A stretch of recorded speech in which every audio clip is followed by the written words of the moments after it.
Hola, muy buen día, buenas noches o buenas tardes, dependiendo de a qué horas están viendo este video. Nosotros somos un equipo del módulo 614 que va a presentar la investigación de la clínica virtual y está integrado por Cintia Escobar, por Joquebed Gómez, está María del Carmen González, está Rocío Mejía y Ricardo Ramos.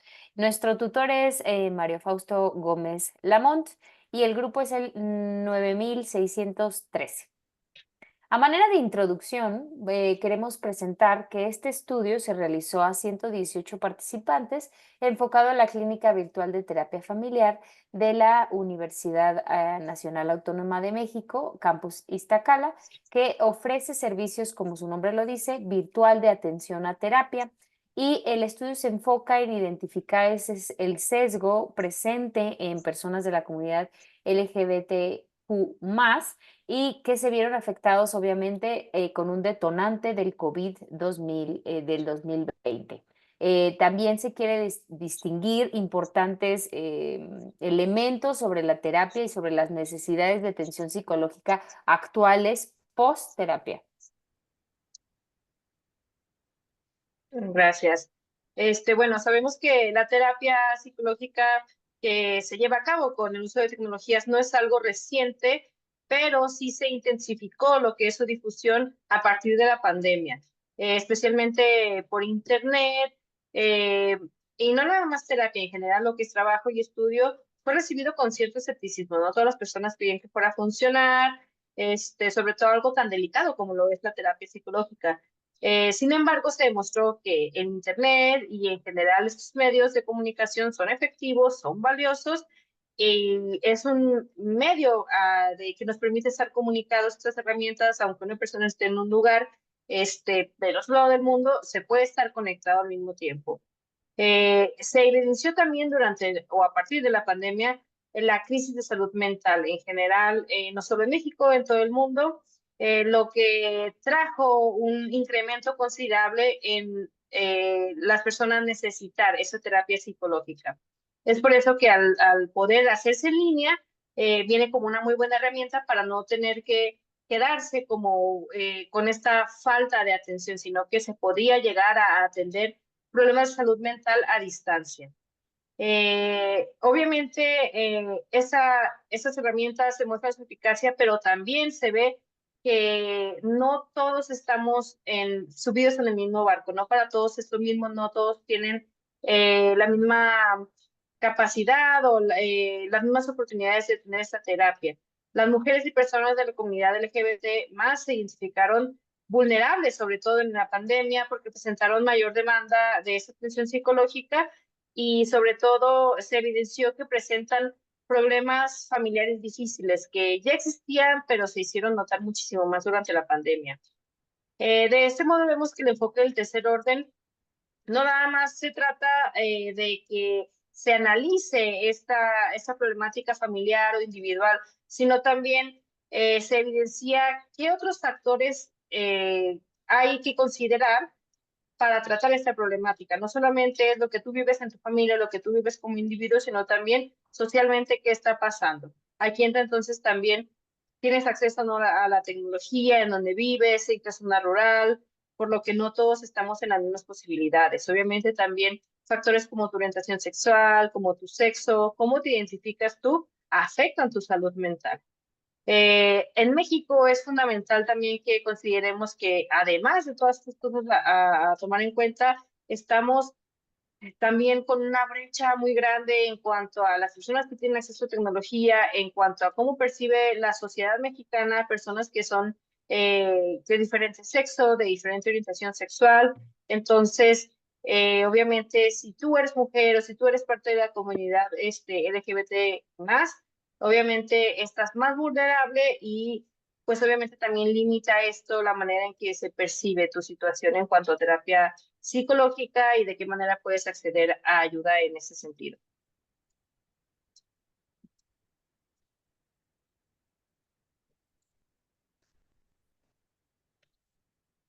Vamos a continuar con mi compañera Jacabet.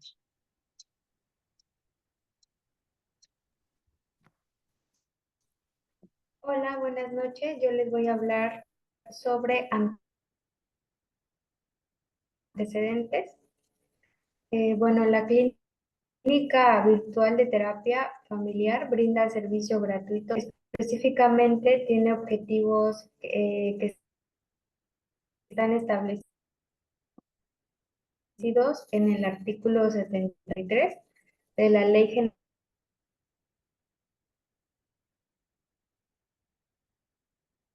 de Salud Mental. Este proyecto específicamente se ubica, por favor,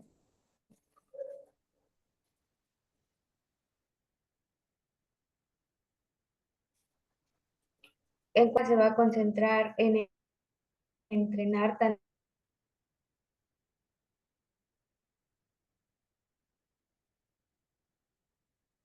tanto teóricamente como de manera práctica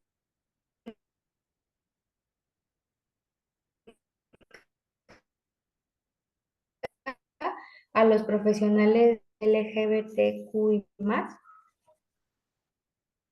además de ofrecer a la misma, por favor.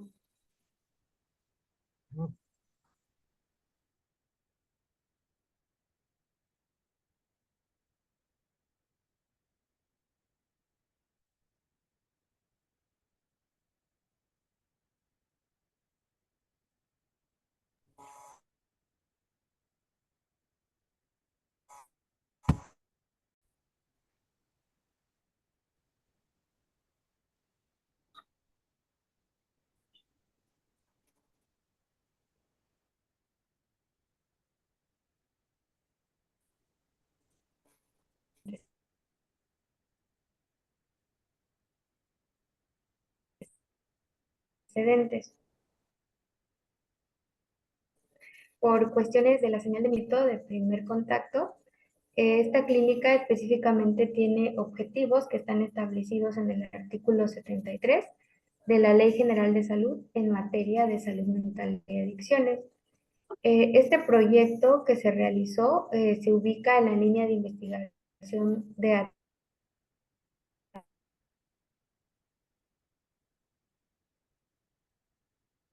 atención de la salud mental, comunidad, primer nivel y hospitales.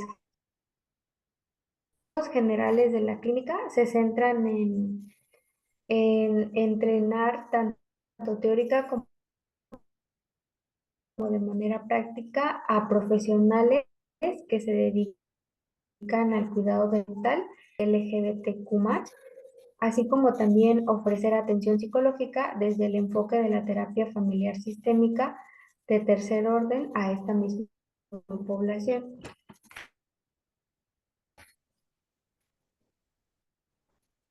Siguiente, por favor. Bueno, son varios los objetivos específicos que pretende la clínica.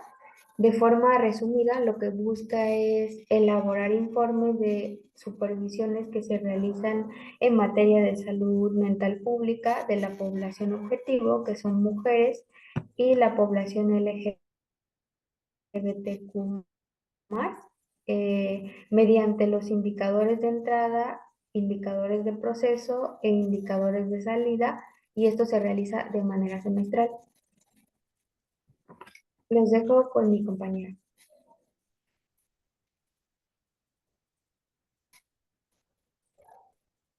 Muy bien, ahora en cuanto al diseño, es cuantitativo, es observacional, bueno, de tipo observacional, descriptivo, transversal y correlacional.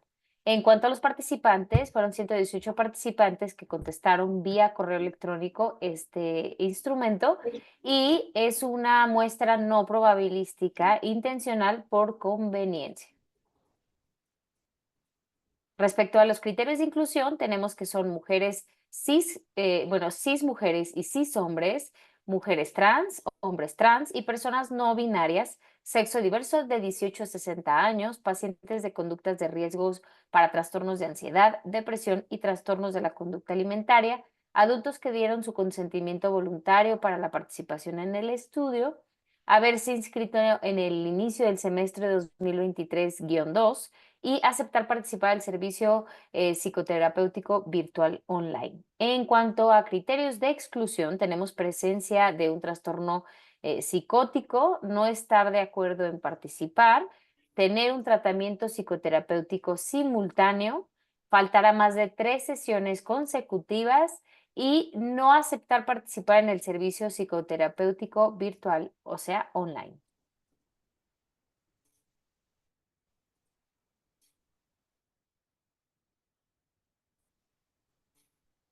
Muchas gracias. Los dejo con mi compañero. Mi compañera con que ver, sí. Gracias. En cuanto a los instrumentos cuantitativos, para esta actividad,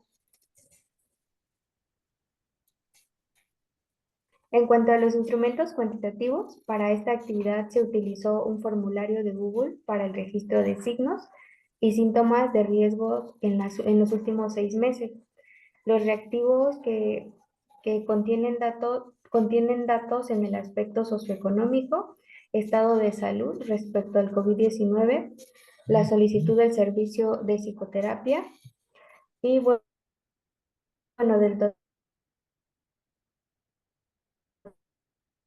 total de estos reactivos, algunos son referentes a consecuencias psicológicas, como por ejemplo respuesta familiar, patrones en las relaciones de pareja, ideación e intento suicida y autopercepción y descanso. Con respecto al análisis estadístico, se hizo un análisis con datos cuantitativos utilizando el programa Yamovi, en donde las variables se van a ver más adelante en una de las tablas, y los ítems que se estuvieron trabajando sobre las consecuencias psicológicas se obtuvieron a partir de un cuestionario diagnóstico. Lo que cabe mencionar es que estas pruebas de distribución muestral se sugirió hacer una distribución no paramétrica para los datos y se utilizaron una serie de sugerencias para la robustez de interpretación para los estudios en psicología. Gracias. En cuanto a cómo se implementó y las consideraciones éticas, tenemos que se trata de un estudio mixto que involucra un tratamiento psicoterapéutico, y se considera entonces que esta investigación tiene un mayor riesgo porque puede haber presencia de síntomas de tipo ansioso, depresivos, mientras se está llenando estos instrumentos, así como las actividades que se realizan en la terapia y que puede relacionarse con eventos traumáticos que ya sea se relacionen con la situación actual o con la situación o con situaciones pasadas de los participantes.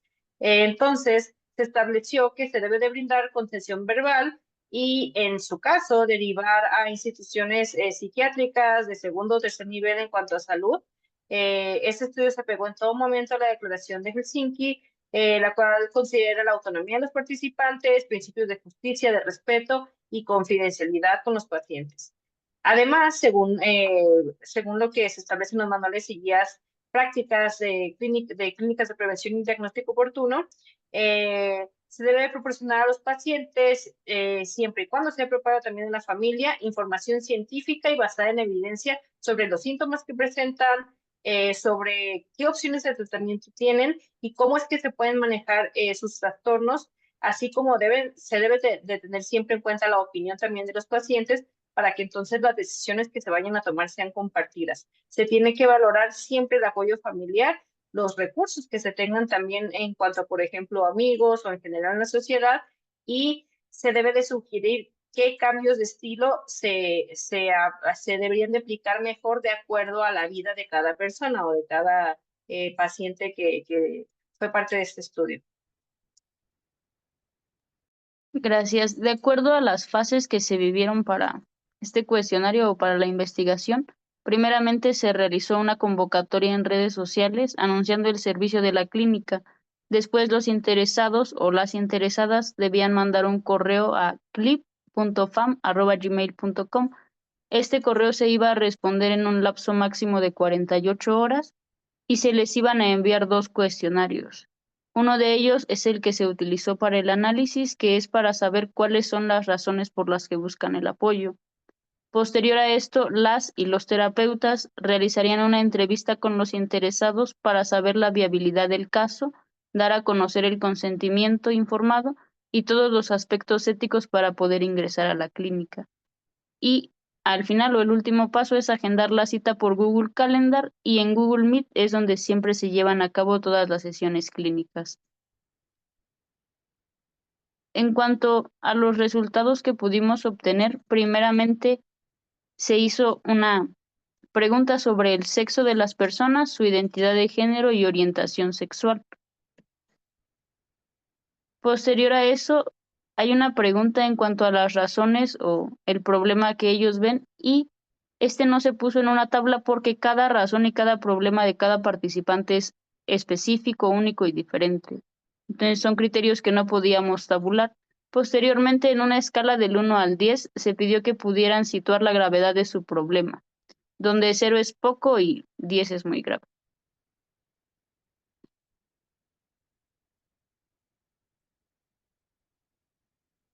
Igualmente, en una escala de 1 al 10, la frecuencia con la que surge este problema en la actualidad.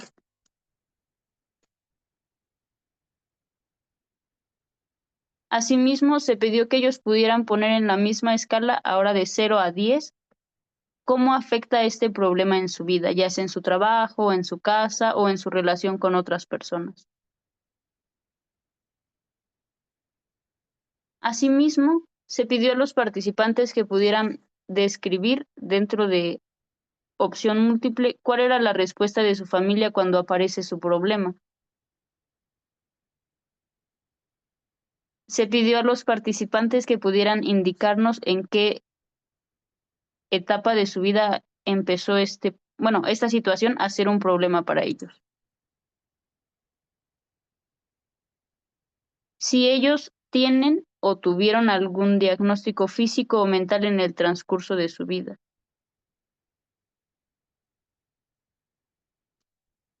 Esta pregunta habla un poco sobre las ideaciones suicidas, si ellos pensaron o intentaron suicidarse. También se hicieron preguntas en cuanto a la higiene del sueño, como cuántas horas duermen en la noche. Si cuando ellos despiertan se sienten cansados, adoloridos o agotados. Y en escala del 1 al 5, cómo terminaron sus últimas relaciones. Aquí tenemos la última relación, la penúltima relación y la antepenúltima relación.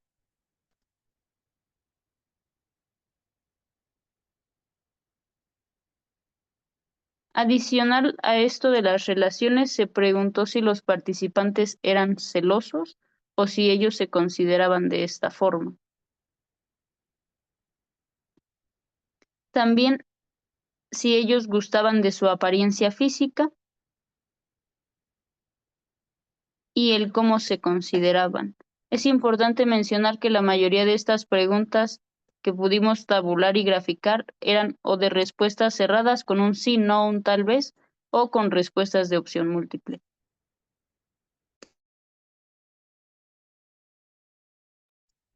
Gracias, Rocío.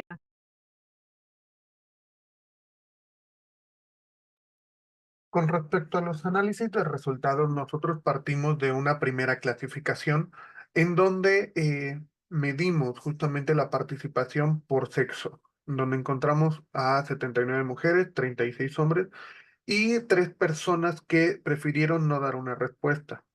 De esta clasificación inicial partimos a identificar a la población desde su identidad de género. Aquí nosotros ya pudimos observar todo un crisol. Por ejemplo, en las 79 mujeres, solo una se está identificando como cis masculino, mientras que 7 se clasifican como personas no binarias. De ahí el resto, 71 mujeres, se están identificando como cis femenino. Lo mismo, una escala muy similar es lo que respecta al sexo masculino, donde 2 participantes se están identificando como personas no binarias, una como mujer trans y el resto como cis masculino. De las 3 personas que no dieron una respuesta con respecto a su sexo, la respuesta por identidad de género, una de ellas se mencionó como persona no binaria, una cis masculino, y el último se identificó como un hombre trans. Después de hacer este análisis de la identidad de género, nos pasamos a la orientación sexual, como un análisis también, en donde de nuevo encontramos toda una diversidad en la población participante, ¿no? Donde la gran mayoría de las mujeres se consideran heterosexuales, 10 de ellas se consideran bisexuales y 3 homosexuales, ¿no? Algunos otros elementos, por ejemplo, en los hombres, también estamos viendo cómo hay una preponderancia justamente en la heterosexualidad y de ahí en la homosexualidad, ¿no? Teniendo también como resultados a 5 personas que se identifican en una orientación sexual como bisexual. En cuanto a las personas que prefieren no dar justamente una respuesta de sexo, manifiestan una orientación sexual de 2 personas homosexuales y una persona heterosexual. La siguiente, por favor. Considerando que no podíamos realizar una serie de falsos positivos porque la población cis masculina, la población heterosexual, es mayoritaria a que los participantes que presentan otra identidad u otra orientación de sexo, nos limitamos un poco justamente en la interpretación más directa de estos resultados, ¿no? En cuanto a la población por su orientación y su relación de gravedad con el problema, se midió bajo una escala Likert, como ya se mencionó anteriormente, donde se mide de 0 a 10, 10 representando el tope máximo, ¿no? Un total de 8 personas consideran que la gravedad de su problema alcanzó un nivel 10, ¿no? O sea, es el máximo que se puede encontrar, claramente con una prevalencia de 6 pacientes heterosexuales, ¿no? Mientras que pacientes registraban una gravedad de problema a nivel 9, se registran 13 pacientes, de los cuales 9 se están identificando como heterosexuales, 3 bisexuales y solo un pansexual. Algo que nos llamó la atención en estos análisis es que 30 de los pacientes registraban una gravedad de nivel 8. Cómo esta población se puede estar dando la mayoría justamente en este nivel, ¿no? Tal vez no declarando que el problema sea menor o tal vez no sea mayor, sí, pero sí nos llamó la atención que justo aquí es donde se salta la escala, ¿no? Y estas gráficas a nosotros también nos han permitido ver que la mayor parte de la población participante considera que su problema está por encima de una gravedad de nivel 5, ¿no? Como se mencionó, siendo justamente 8 el de mayor prevalencia. En contraparte a estos resultados, la menor prevalencia se estaba encontrando en el nivel 2, ¿no? Con un solo participante registrado, mientras que el grado 1 y el grado 0 no presentaron algún registro. La siguiente, por favor. Lo que nosotros también observamos dentro de la orientación sexual y la relación con la frecuencia del problema, ¿no? ¿Cómo podemos encontrar la frecuencia del problema relacionado o observado a partir de la orientación sexual? Se detecta que en menor frecuencia del problema registrado con un nivel 1 en esta escala Likert, tuvo solo un registro de 2 participantes, mientras que con una frecuencia con menor participantes fue la número 1, ¿no? Donde hay solamente un participante heterosexual. Si nosotros comparamos estas gráficas, al igual que en la anterior, la mayor prevalencia del problema se encuentra nuevamente entre el 7, el 8, el 9 y el 10, ¿no? Entonces estamos identificando y estamos observando que la población participante registra que hay una gran problemática, un gran sentir conforme a la frecuencia del problema, mostrando igual que la mayor parte de la población mantiene una constante frecuencia, siendo justamente la número 8 la que está destacando por encima de los demás con casi 40 participantes, ¿no? Y de ahí nos baja a la mitad de participantes, casi la mitad de participantes con una frecuencia de 7. Entonces, hay un salto muy grande por ahí. Siguiente lámina, por favor. Eh, Como nosotros venimos observando a lo largo de este estudio, de este semestre, identificamos que la psicología con un enfoque de tercer orden no solamente está observando los problemas individuales, personales, sino que también toma en cuenta y considera el entorno familiar, ¿no? Del paciente, por lo que se considera relevante evaluar la población participante y cómo concibe su relación con la respuesta que puede ofrecer la familia ante el problema, ¿no? De ahí nos están mencionando que 16 participantes refieren tener un nulo interés por parte de la familia. Es decir, que la familia prefiere no tomar parte de la problemática o no involucrarse. 22 participantes indican en su heterosexualidad, de los que mencionan nulo participante, 5 homosexuales, uno bisexual y un pansexual. La gráfica nuevamente nos está mostrando, nos está indicando que hay mayor participantes por parte de todas las orientaciones sexuales, que es la que registró un moderado interés de ayuda por parte de la familia, ¿no? Entonces, de ahí 40 participantes nos están diciendo que la familia pues se involucra un poco, ¿no? De manera moderada. Mientras que la escala de poco y mucho interés tienen resultados muy similares, con 33 participantes en la primera y 29 en la segunda. En la siguiente. Gracias. Gracias. Como podemos ver, la mayoría de los participantes, independientemente de su orientación sexual, percibe que efectivamente sus familias tienen un interés, un poco interés o nulo interés cuando enfrentan estos problemas. Y esa tendencia se puede ver tanto en heterosexuales como en homosexuales, y reportan este nivel moderado de apoyo con más frecuencia. Es decir, sí influye la orientación sexual en cuanto a cómo perciben ese apoyo familiar. También manifiestan que sus problemas emocionales y psicológicos se empiezan a manifestar en su mayoría, ya sea en la adolescencia, es decir, entre 11 y 18 años, y en la juventud, de 18 a 25 años. Son estas dos etapas unos periodos críticos en donde ellos ven que surgen los problemas más evidentemente, y en cambio, cuando es la vida adulta, es menos común que comiencen estos problemas, sin que esto signifique que no se mantienen, pero no empiezan en la vida adulta, sino en adolescencia o juventud. Alrededor de la mitad de los participantes han recibido algún diagnóstico, ya sea físico o mental, a lo largo de su vida, y hay una incidencia mayor en las comunidades bisexuales y homosexuales, a diferencia de la comunidad heterosexual.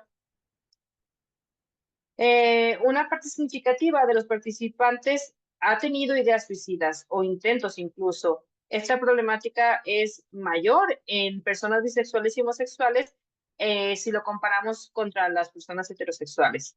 Y en cuanto a los patrones de sueño, que también fue algo que sabemos que influye en general en la vida de las personas en cuanto a presentar o no problemáticas como estrés o ansiedad, los encuestados indican que duermen en promedio 5 a 8 horas diarias, lo cual está dentro del rango que se recomienda para los adultos. Pero hay una parte aún así que duerme menos de 6 horas, lo cual puede estar relacionado, pues en general, con sentirse cansado, con sentirse agotado cuando se despierta, aunque se supone que se esté descansando, lo cual pues obviamente pues se refleja cómo es la calidad del descanso que se tiene. Muchos participantes obviamente, aunque se supone que se fueron a dormir para descansar, pues despiertan sintiéndose aún cansados, incluso adoloridos, agotados, lo cual obviamente también habla de la calidad y la cantidad del sueño, así como qué puede estar influyendo para que se dé esa calidad de sueño, ya sea factores emocionales o psicológicos, y pues obviamente esto afecta negativamente a una persona.